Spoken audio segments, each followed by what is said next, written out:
Okay, congratulations. You have made it to your final new lesson in AP Macroeconomics. And this lesson is about something called the balance of payments. Now, the balance of payments, as we get through it, is really just essentially an accounting thing. And the definition actually is a statement that summarizes a nation's transactions with the rest of the world. Basically, the balance of payments tries to capture how much a nation is bringing things in and how much it's sending things out. And there's a couple of terms that go with that we want to know before we get too far ahead of ourselves. The first is the idea of trade deficit. This may have been a term you've heard before in other courses, but essentially a trade deficit is by definition when your imports are greater than your exports. It's really very simple. If the value of what you bring in is greater than the value of what you've sent out in a given year, or in other words, if your net exports are negative, you have a trade deficit. The opposite of that is a trade surplus, and that obviously is when your exports are greater than your imports, or from a GDP point of view, your net exports are positive. Um, Particularly the terms trade deficit and trade surplus are terms we really want to make sure that we know.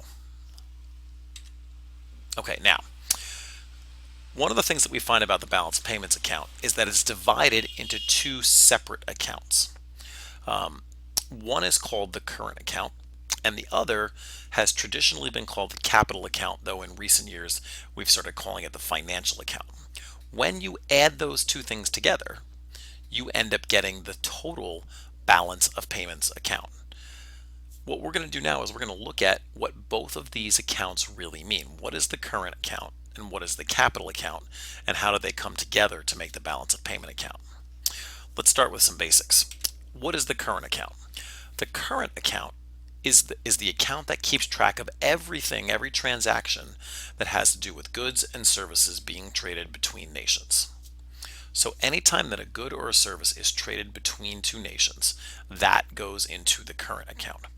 We'll give some more specific details about that in a second, but that's essentially all it is. If it's a tangible thing, a good or a service, then generally it ends up in the current account. If something of value was traded, inherent value was traded, then it's a current account.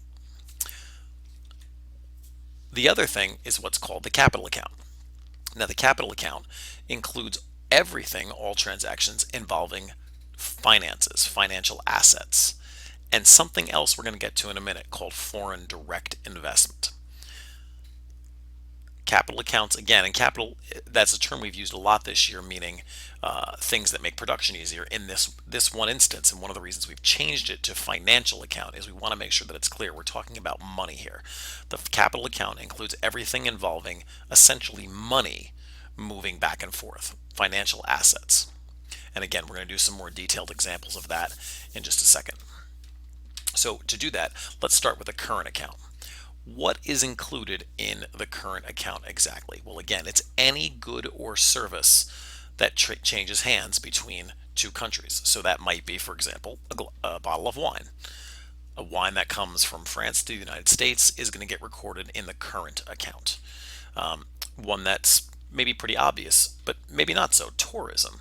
If somebody comes and visits another country, and someone provides them with a lift to the airport, or somebody provides them with travel arrangements or a hotel stay, that's all counted as foreign exchange.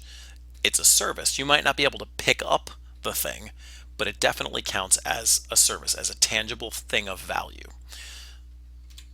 Raw materials, if we import, let's say, lumber from Brazil, that's going to count in the current account.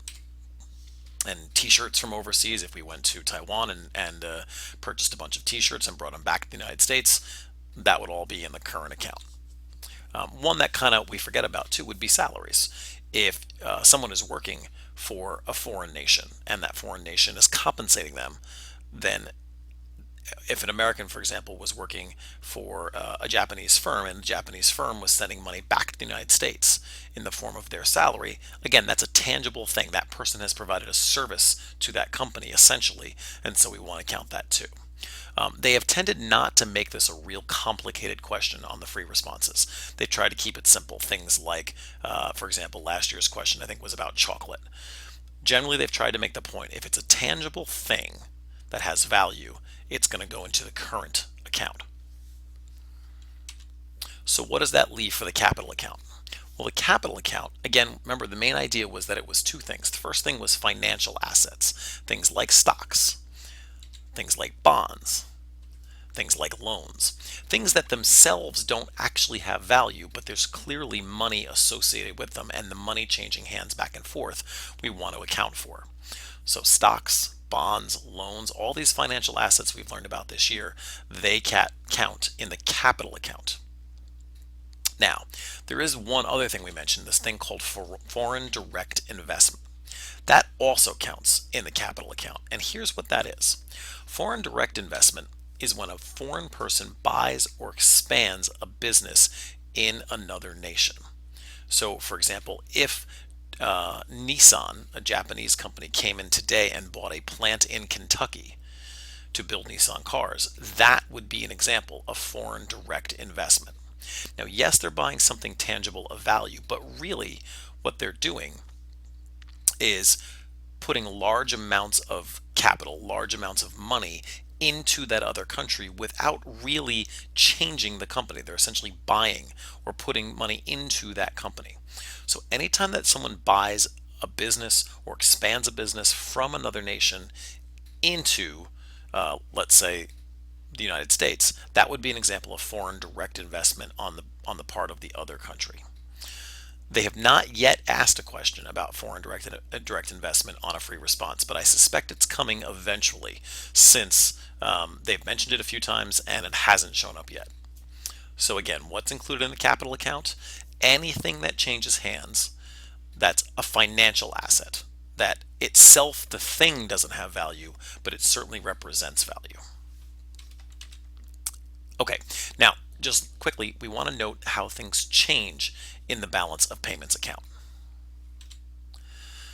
First, an increase in exports in any direction is going to be known as a movement toward surplus. And again, we're assuming that the other thing has stayed the same for the moment. The change in imports hasn't happened. So if exports increase and there is no change in imports, then we are doing what we call moving toward surplus. Very often they won't actually say in the free response questions, is the country in surplus or is the country in deficit? What they'll often say is, which direction are they moving? Which way are they heading? Because we may not know initially whether a country is already in deficit or already in surplus, but we do want to know that based on some event, you can tell whether that company is moving in the direction of going toward a surplus or in the direction of a deficit. If it's an increase in exports, it's towards surplus, which means if it's an increase in imports, it's a movement toward deficit, right? Because remember, a trade surplus is when your exports are greater, and a deficit, a trade deficit, is when your imports are greater. So if you move toward imports, you're moving toward deficit. As a quick example, if the US imports more cheese from France, we would say the US current account, now cheese is a tangible good, so it goes in the current account, just moved toward deficit. Why toward deficit? Because we imported more of a good. Okay, let's wrap this lesson up with a few examples. What I'm going to do here is put up an example on the screen, and I want to do a couple things. First, we want to identify how each of the following events impacts the U.S. balance of payments. In other words, is it moving toward deficit or is it moving toward surplus? And in which account would we count this thing? The current account or the capital account? All right, our first one. The U.S. increases its purchases of computers from Japan. Okay, computers are tangible things. That means it's probably a current account.